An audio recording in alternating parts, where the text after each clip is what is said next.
do it as one nation. Today is the latest example of that truth in my view. I'm pleased to report that a bipartisan group of senators, 5 Democrats, 5 Republicans, part of a larger group, has come together and forged an agreement that will create millions of American jobs and modernize our American infrastructure to compete with the rest of the world and own the 21st century. I want to thank them for working together and for raising their ideas and concerns with me and with the Vice President, as well as with our Jobs Cabinet. Secretary Buttigieg is here. Good to see you, Mr. Secretary. Secretary Fudge, Secretary Granholm, Secretary. There you go. Okay, you guys got to make sure. I thought everybody was on this side. Secretary Raimondo and Secretary Walsh. I also want to thank Senator Shelley Caputo for her earlier work on infrastructure agreement. We didn't reach an agreement, but she tried her best to get something done. I'm sure it helped produce the final agreement we had. The fact is, investment in jobs and infrastructure have often had bipartisan support in the past. Matter of fact, when I first got to the United States Senate, it was probably the least difficult thing to do, is pass infrastructure plans. But even so, it's been a very long time since the last time our country was able to strike a major bipartisan deal on American infrastructure, which is so badly needed, I might add. We've devoted far too much energy to competing with one another and not nearly enough energy competing with the rest of the world to win the 21st century. The investments we'll be making as a result of this deal are long overdue. They'll put Americans to work in good-paying jobs, repairing our roads and our bridges. They'll deliver high-speed internet to every American home, bringing down the price that people pay now for internet service, and they'll close the American digital divide, as been driven home by every mother and father with a child at home during the COVID crisis. That is, thank God, abating, and kids not being able to be in school. This can put plumbers and pipe fitters to work. It's going to replace 100% of the nation's lead water pipes so that every child and every American can turn on the faucet at home or at school and drink clean water, including in low-income communities and communities of color that have been disproportionately affected by lead pipes and the consequences of that. This deal makes key investments to put people to work all across the country, building transmission lines, upgrading the power grid to be more energy efficient and resilient, and extreme weather to be able to sustain extreme weather and the climate crisis. It also builds our natural infrastructure, our coastlines and our levees to be more resilient as well. American workers will be installing electric vehicle charging stations and undertaking critical environmental cleanups. This bipartisan agreement represents the largest investment in public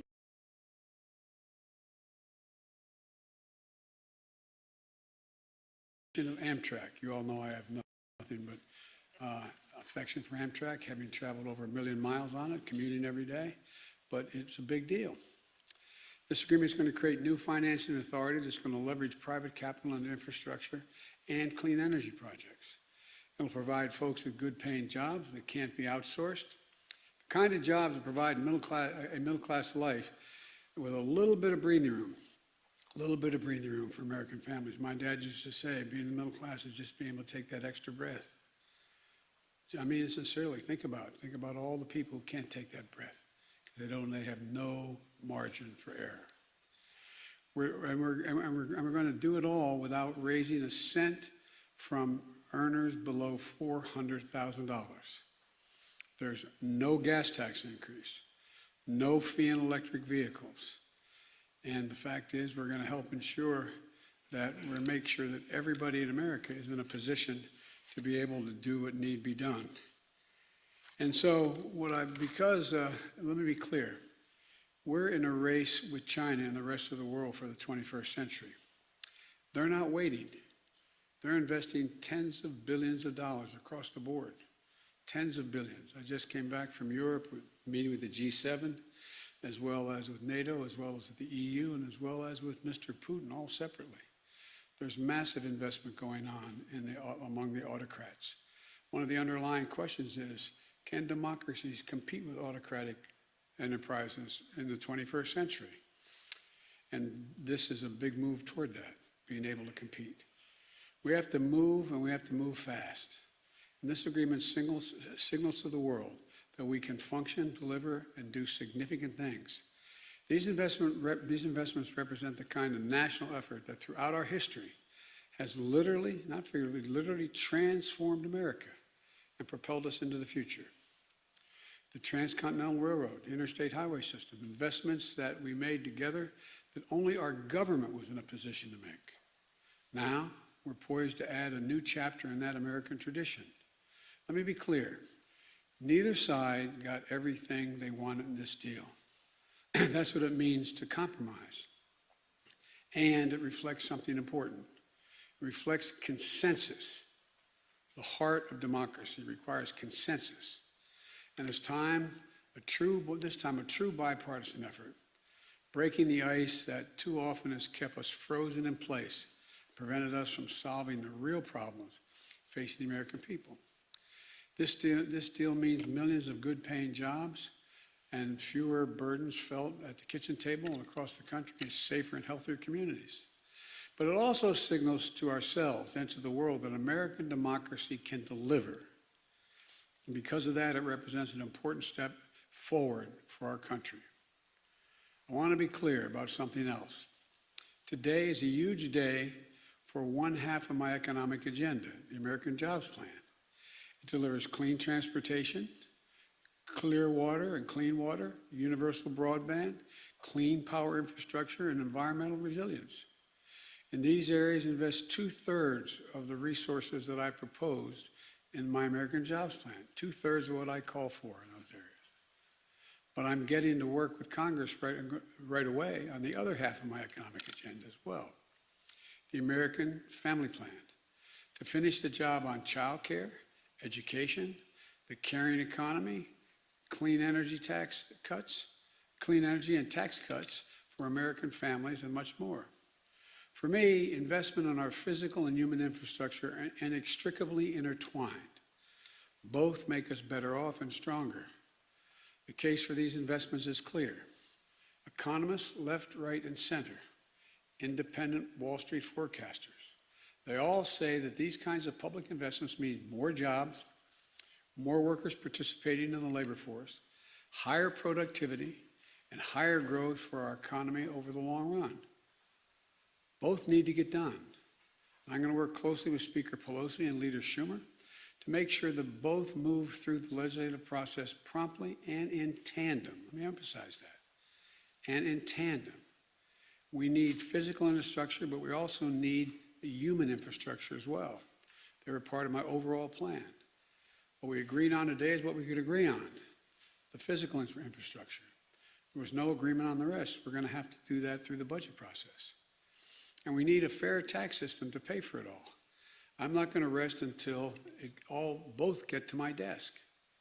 And lastly, I know there are some of my party who discouraged me from seeking an agreement with our Republican colleagues, who said,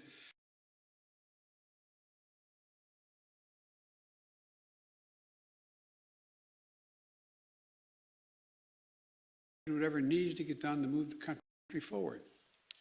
That's what I did with the American Rescue Plan, which is $1.9 trillion. Let me say this. When we can find common ground, though, working across party lines, that is what I will seek to do.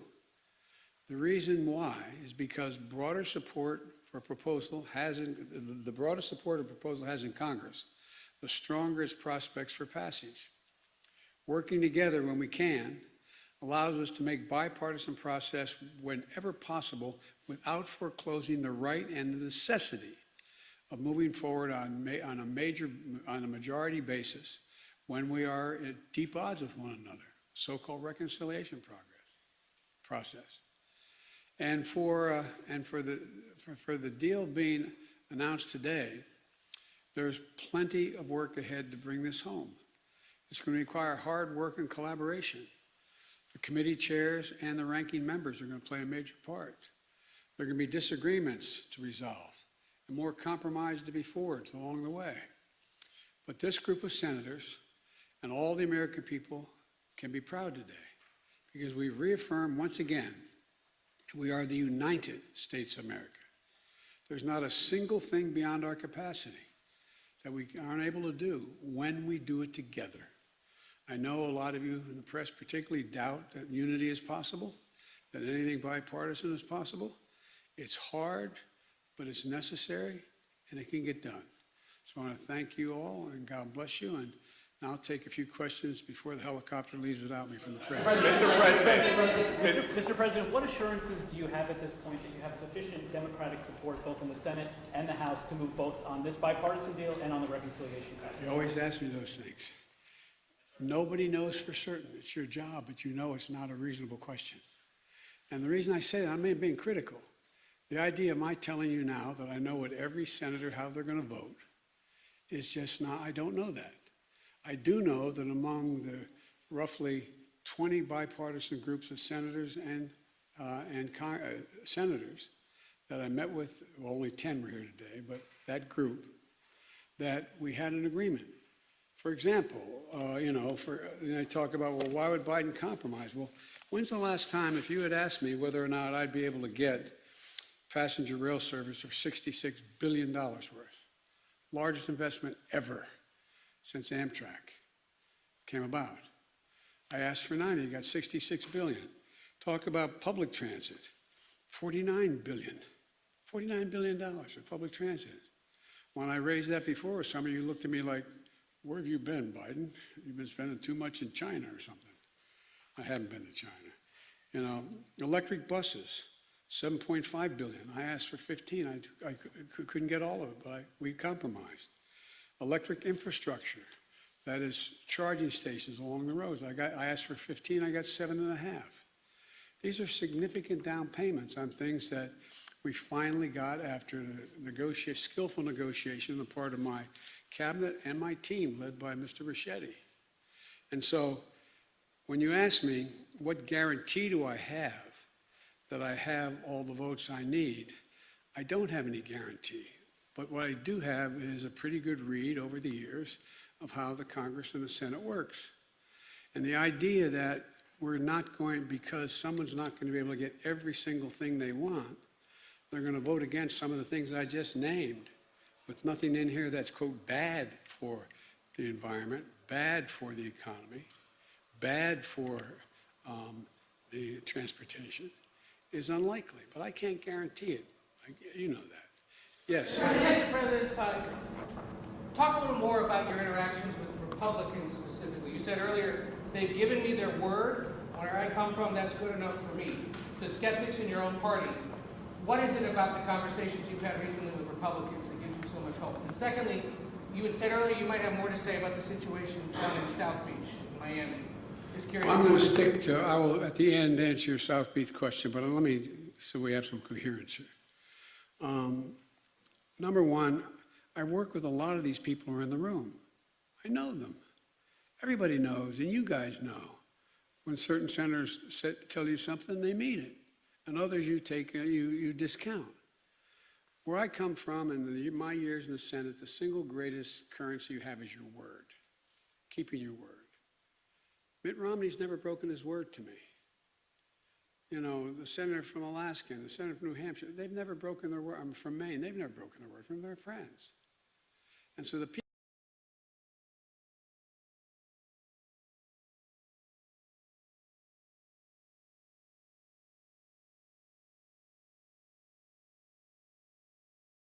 like I doubt whether you'll find any one of them say they don't trust me when I said, okay, this is the deal on these issues.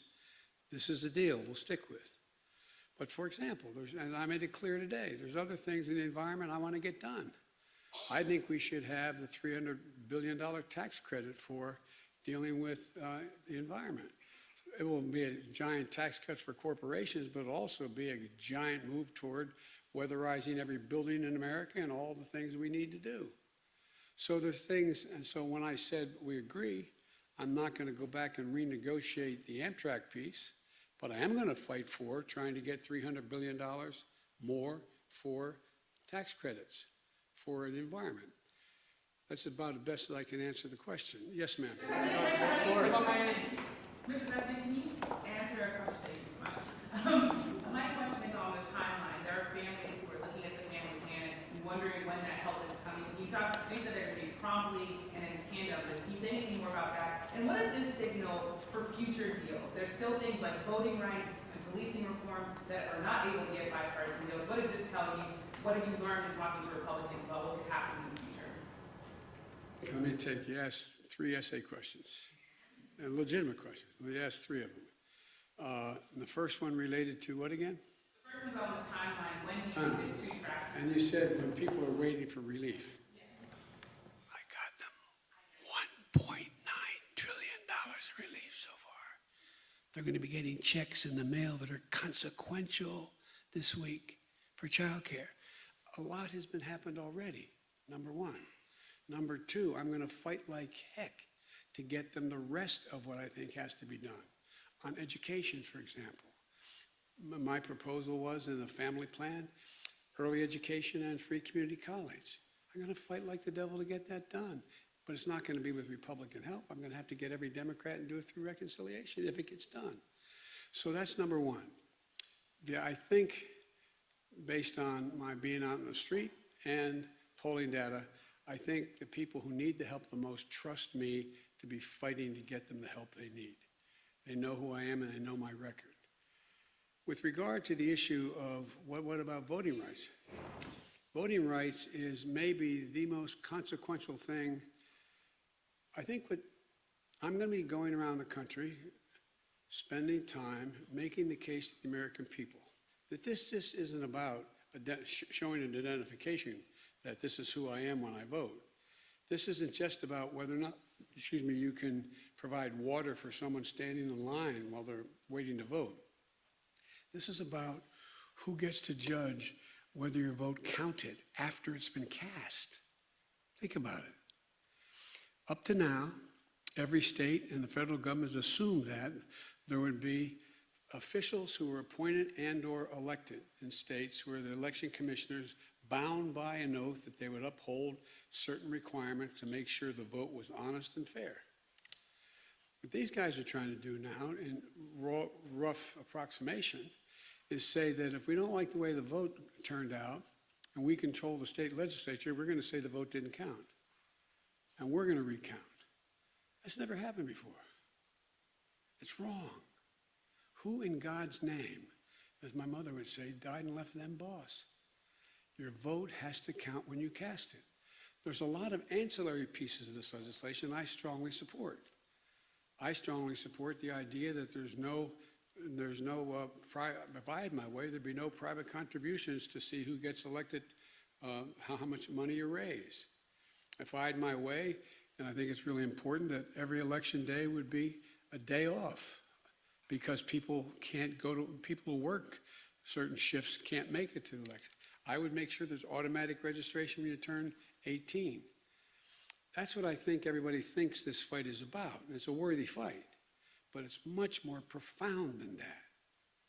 It's about saying that the legislature in Georgia could decide, if it's a Republican legislature, on reflection, we don't think that election was fair. We're going to vote to say it didn't count. It's just simply wrong. It's wrong. And in my view, it borders on being immoral. This is the sacred right to vote. As John Lewis said, it is the most important right you have.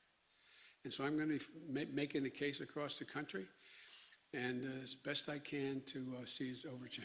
Mr. President, Mr. President. Mr. President, you said you want both.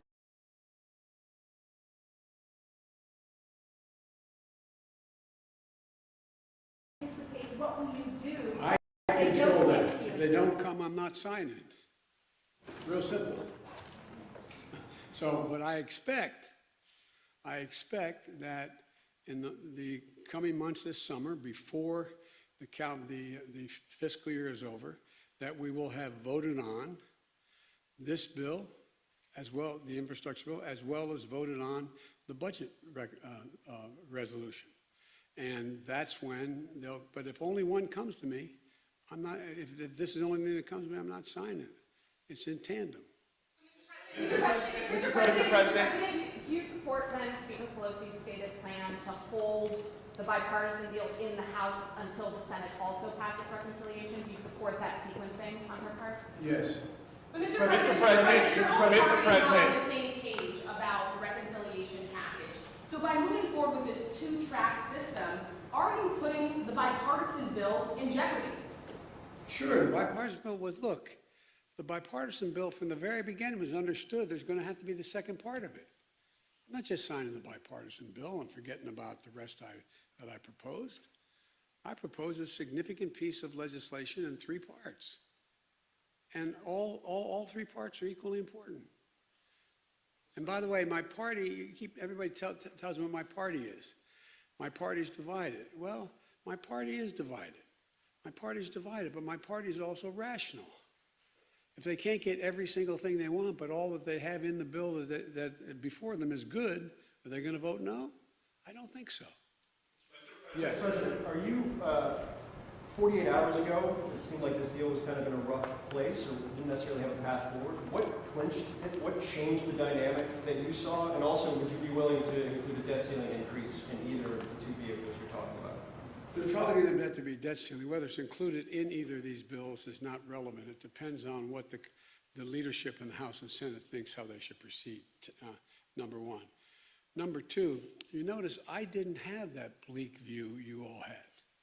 You said 48 hours ago it didn't look good. It looked good to me 48 hours ago. Looked good to our team 48 hours ago. 72 hours ago it looked good too. Wasn't there yet. But you guys know me too well. I'm going to drive you crazy the next 4 years because I'm going to tell you the truth as I see it. I know the Senate and the House better than most of you know it.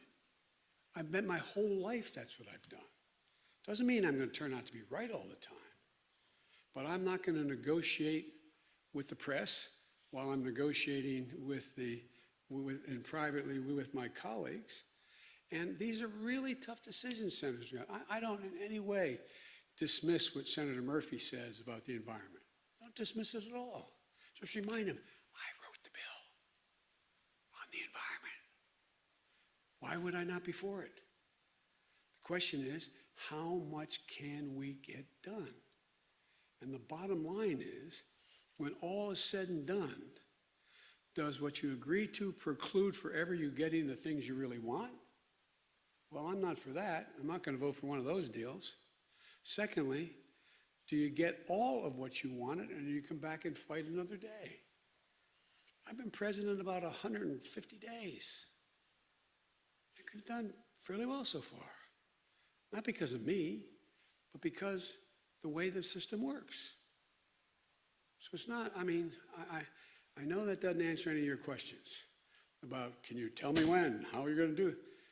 I just feel that the best way to get a senator or a congressperson who supports the essence of what's already there, but says I don't have enough of what's there, of other things, the best way to get that message across is go to the constituents and say, here's what's on the table.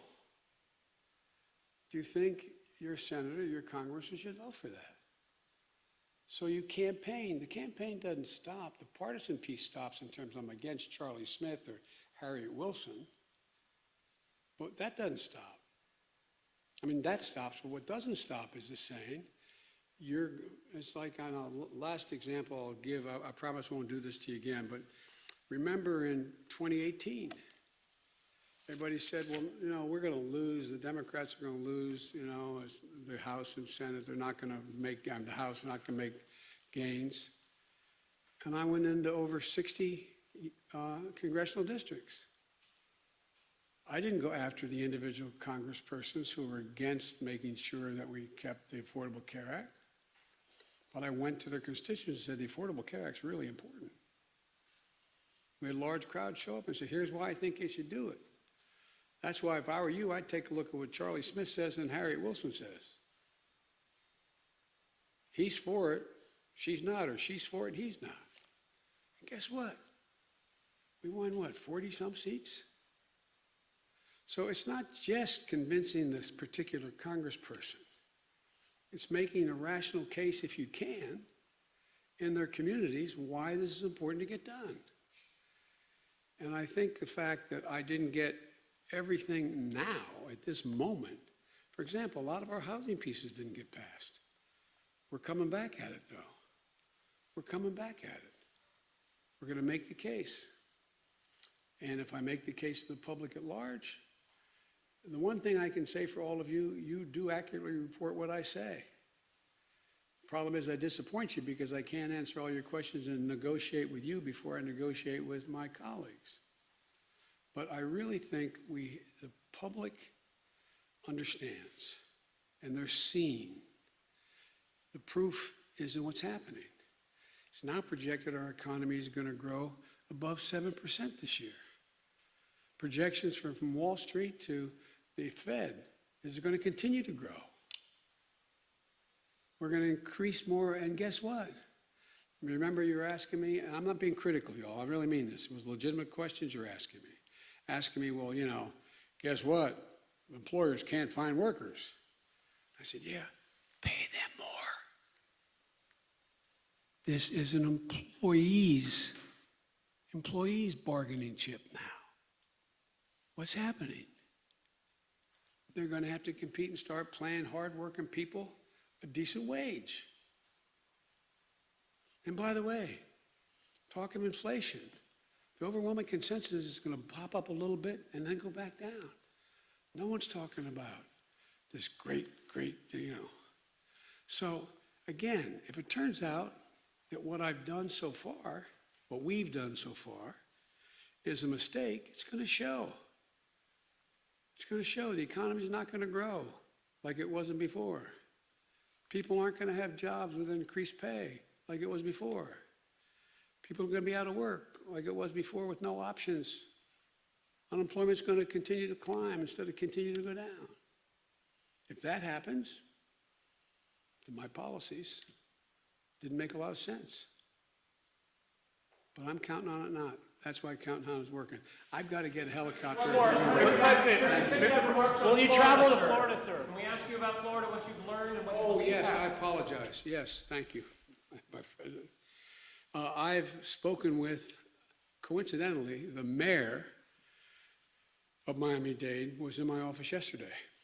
And I talked to her today, not about that, obviously. And so I had a long discussion with her today. I've also spoken with, we've been in contact with the Congresswoman, Debbie Wasserman Schultz, who has that district. We've gotten in touch with FEMA. They're ready to go. The governor is going to have to, we can't, they're down inspecting on what they think is needed.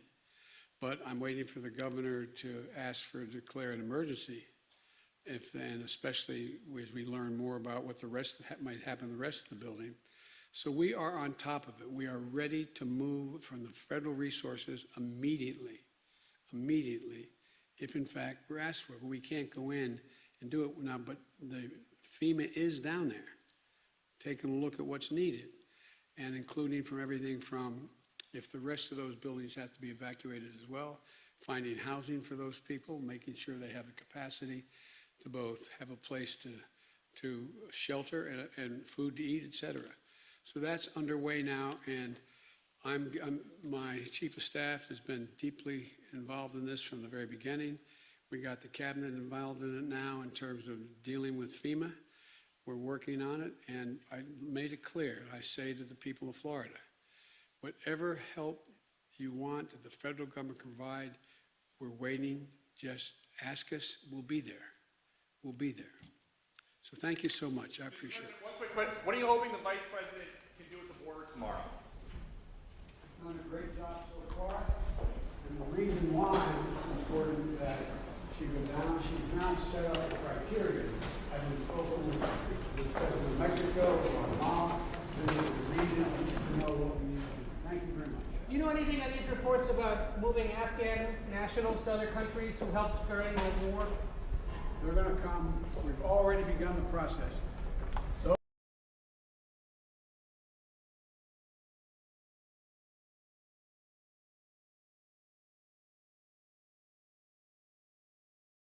Office.